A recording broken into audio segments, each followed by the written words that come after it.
Good evening, St. John's. It's a funny thing being human. Everything in us yearns for stability. We look for familiar patterns, we want routines, we want to know what to expect each day because it's familiar and known to us. And as much as this is normal, it's also the disruption to our routines that tends to make for the most growth, certainly spiritually. That's part of the benefit of this pandemic, we hope, is that this disruption to our routine, although uncomfortable, will actually lead to growth and maturity. And this balance between stability and change is part of what we look for as Christians in the liturgical tradition. We really like our liturgy as Episcopalians. We like to know what to expect every week or every night. We like the rhythm, the predictability. We like returning to what is known and trusted and dependable. We know it's like coming into a sanctuary of sorts where we will be safe. But also we need disruption. We need change, which is why at St. John's, every shift in the liturgical season also means a shift in what we're doing in worship. Just a little disruption to help us look at things afresh. And so I've been doing the same thing with Compline. During Lent, we started out using the standard Compline service in the Book of Common Prayer.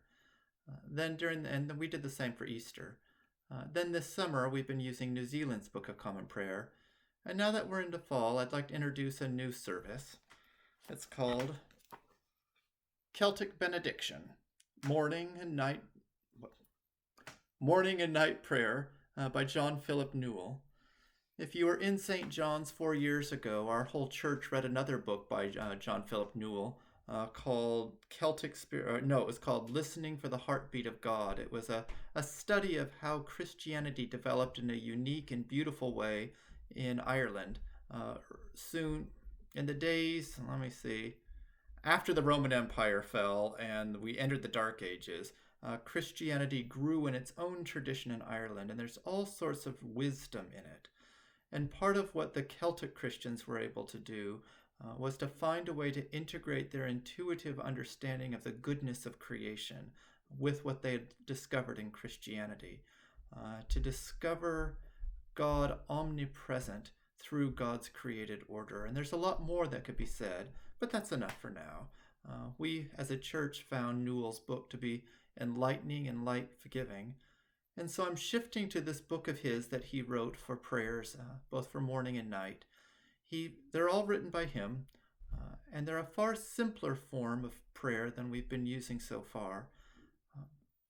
At the beginning of the pandemic, as all of us clergy were talking about how do we do liturgy online, there was a general consensus that we can't leave big gaps of silence because it will bore people or people will be distracted. My hunch is that 6 months into this pandemic, we could probably use a little more quiet, which is good, because this liturgy does have much longer stretches of silence. So I hope you'll enter into this with me. Allow the silence to be a place for you to add your own prayers, for you to sit quietly and meet God. And for those of you who use this Compline service every night as a way of falling asleep, and I know you're out there because you've told me, maybe you'll really appreciate these silent prayers. You'll be dead asleep before we get to the Amen. And then I also recognize, as I've heard from several of you, I missed the BCP Compline, or I'm going to miss the New Zealand Compline. And what you normally mean by that is because there's a couple prayers in there that in particular nourish our souls. So what I'll do as I get through this book's prayers each night, I'll actually end with one of the prayers that I know is beloved from BCP and the New Zealand prayer book. So I invite you to join along tonight. If you want to order the book, you can. I cannot print it on screen like I did the New Zealand prayer book because of copyright rules. So you've got to buy it yourself or just listen. So let us start with the Monday evening prayers.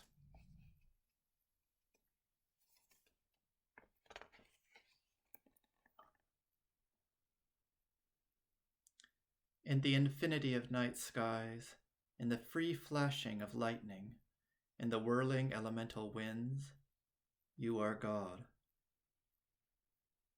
In the impenetrable mist of dark clouds, in the wild gust of lashing rain, and the ageless rocks of the sea. You are God, and I bless you. You are in all things, and contained by no thing. You are the life of all life, and beyond every name. You are God, and in the eternal mystery I praise you.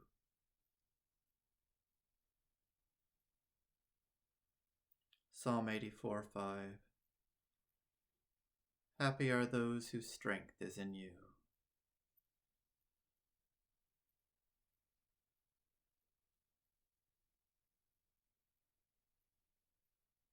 A reading from John. Jesus said, "The wind blows where it chooses, and you hear the sound of it, but you do not know where it comes from or where it goes. So it is with everyone who is born of the Spirit."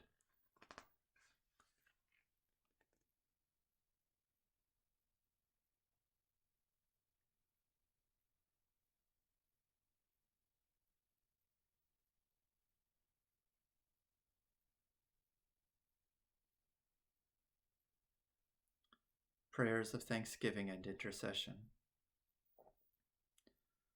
For your Spirit woven into the fabric of creation, for the eternal overlapping with time, and the life of earth interlaced with heaven's vitality, I give you thanks, O God. For your untamed creativity, your boundless mystery, and your passionate yearnings planted deep in the soul of every human being, I give you thanks. Grant me the grace to reclaim these depths, to uncover this treasure, to liberate these longings, and in being set free in my own spirit, to act for the well-being of the world.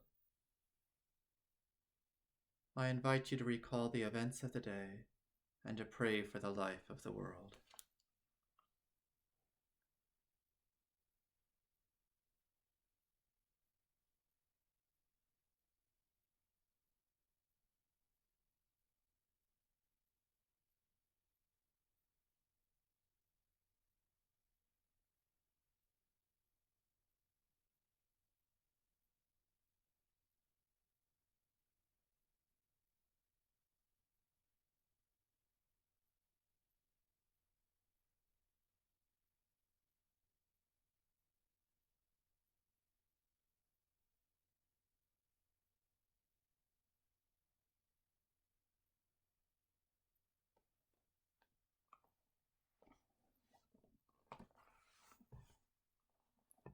From the Book of Common Prayer.